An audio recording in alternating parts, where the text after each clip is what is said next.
मंच पर विराजमान समस्त संत मंडल, हॉलैंड से पधारे हुए विद्वान पंडित परशुराम तिवारी जी और उनके सहयोगी, मानस मर्मज्ञ रवि शास्त्री जी, गीता भवन के ट्रस्टीगण, इस सारे कार्यक्रम के आयोजक माननीय श्री व्यास जी, सम्मानीय बंधुओं और सम्मानीय मातृशक्ति। हरिद्वार से पधारे स्वामी जी महाराज विवेकानंद जी, मैंने चिट में देखा उनका 20 मिनट का समय था। मुझे ऐसा लगा कि मैं भी हरिद्वार से आया हूं और स्वामी जी महाराज कभी विचार करेंगे कि सत्यमित्रानंद जी ने तो 60 मिनट लिए और हमको 20 मिनट, इसलिए तत्काल मैंने संयोजकों से निवेदन किया कि भाई हमारे पड़ोसी हैं, इसलिए 15 मिनट का समय इनका जरूर बढ़ाइए। और हम रोज पढ़ते हैं गीता में, तो यही बात है कि जो आपको मिले आप उसे वितरित कीजिए, नहीं तो वक्ता को तो जितना ज्यादा समय मिले बड़ा प्रसन्न होता है।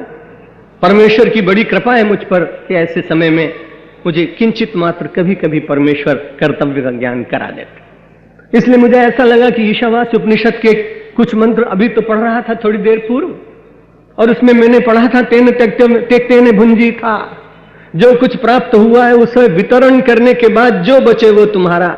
मैंने कहा ये तो आचरण करने के लिए अभी बांचा है। इसलिए अपने समय में से एक विद्वान महापुरुष इतनी दूर की यात्रा करके विमान से आए, रात भर चले होंगे हरिद्वार से, प्रातःकाल विमान पकड़ना पड़ता है।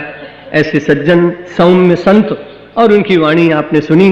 और उससे पूर्व हमारे ही पड़ोसी, हमारे माननीय महामंडलेश्वर स्वामी जगदेशपुरी जी महाराज की आपने ओजस्वी वेदांत निष्ठा और उनकी पवित्र वाणी का लाभ उठाया।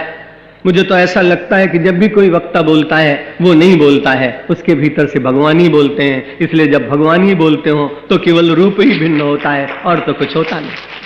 आइए मन की वृत्तियों को एकाग्र करने के लिए पुनः अपनी आध्यात्मिक यात्रा प्रारंभ करें।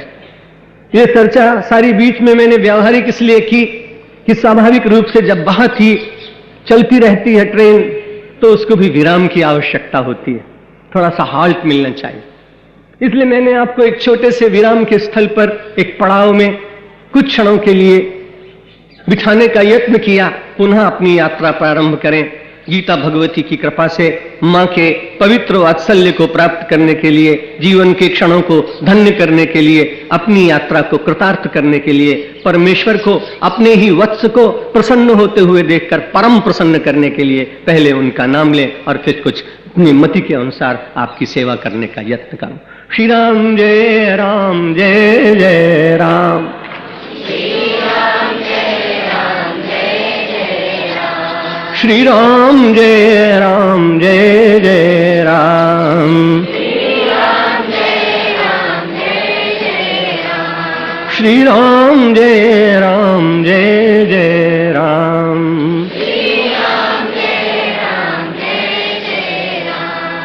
जब आपको भूख लगती है तब आप गीता भवन में जाकर महात्माओं से यह उपदेश प्राप्त करने का प्रयत्न नहीं करते कि भोजन कर लो। न कोई आपको संदेश देता है, न माइक से सूचना देता है। आपको भूख लगी और आप भोजन करने चले जाते हैं। आपको शीत लगती है तो शाल अपने आप अपने कमरे में से लाके ओढ़ लेते हैं, क्योंकि आपको आवश्यकता अनुभव होती है और आप उसे पूर्ण करने का प्रयत्न करते हैं। अंग्रेजी में एक छोटी सी प्रोवर्ब है, necessity is the mother of invention. आवश्यकता आविष्कार की जननी। जब भी कोई संसार में नई वस्तुएं आती हैं तो व्यक्ति पहले उस आवश्यकता को अपने भीतर ढूंढता है। उद्योग और व्यापार करने वाले लोग पहले वस्तुओं का निर्माण नहीं करते हैं, पहले उसके लिए मार्केट तलाश करते हैं। और जब उन्हें लगता है कि मेरा ये मैन्युफैक्चर किया हुआ प्रोडक्शन, मेरी ये वस्तु समाज में खपेगी, तो उस प्रकार से वो अपने प्रोजेक्ट को तैयार करता है। ये बड़ी अच्छी बात है कि गीता जयंती का महोत्सव हम सब लोगों के हृदय में श्रवण करते करते जैसे संसार की अन्य आवश्यकताओं को आप अनुभव करते हैं और उसे पूर्ण करने के लिए स्वयं प्रवृत्त होते हैं, ऐसे ही आपके जीवन में आध्यात्मिक उत्थान आपकी परम आवश्यकता बन जाए और आप गीता का नित्य स्वाध्याय करने लगे। इसलिए गीता भवन का यह प्रयास निश्चित रूप से प्रशंसनीय है, क्योंकि लोगों के मन में एक सरस, एक ऐसा आस्वाद कि जिसको प्राप्त करने के बाद फिर दूसरी प्राप्तियां तुच्छ हो जाती। यम लब्ध्वा चापरम लाभम मन्यते नाधिकम ततः यस्मिन् स्थितो न दुखेन गुरुणापि विचाल्यते। श्रीमद् भगवद गीता कहती है ये सबसे परम लाभ है आध्यात्मिक जीवन। भगवान की कृपा, आत्म जागरण, स्वात्मानुभव, आत्मबोध, शब्दों का अंतर हो सकता है, लेकिन प्रातःकाल निवेदन किया था, जिस उच्चता पर, जिस शिखर पर, जिस हम महानता के दिव्य आसन पर परमेश्वर की कृपा से अपनी साधना के जगत में विचरण करते करते, सोपान पर सोपान पार करते हुए, शिखर का मंगल में दर्शन करते हुए, उसकी द्युति से प्रभावित होते हुए, अपने अमंगल का नाश करते हुए, अंतः की तमिश्रा को तोड़ते हुए शिखर पर जब पहुंच जाते हैं, फिर चाहे आप भक्ति के शिखर पर हो, चाहे आप ज्ञान के शिखर में हो, आपकी अनुभूति दिव्य आनंद की होती।